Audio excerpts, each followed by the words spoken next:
So we'll be working on the Sanjiao channel and the San Jiao Jingjin at the wrist.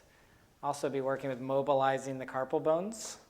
So we can be at Sanjiao 4 and extra point Zhongshuan. Sink in and mobilize.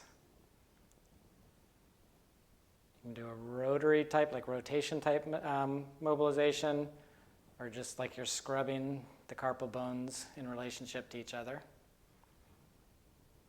Okay. Another technique you can do similar to that is using your thumbs. Take them into a little wrist flexion and spread along the San Jiao Jingjin. So you're folding and widening the space between radius and ulna by spreading.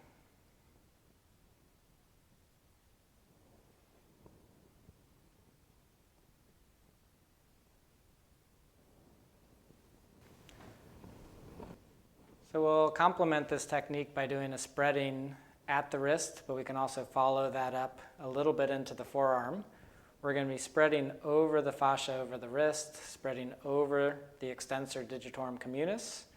But at the same time, my thought process and my goal is through those muscles and through that fascia to mobilize and widen the posterior surface of the forearm, moving the ulna away from the radius. So I can start at the wrist, sink in with my thumbs, and spread.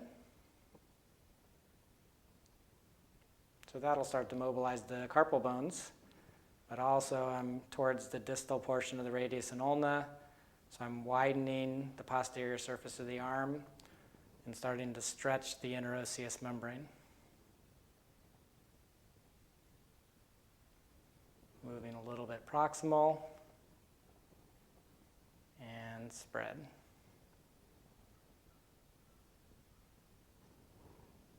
Proximal and spread.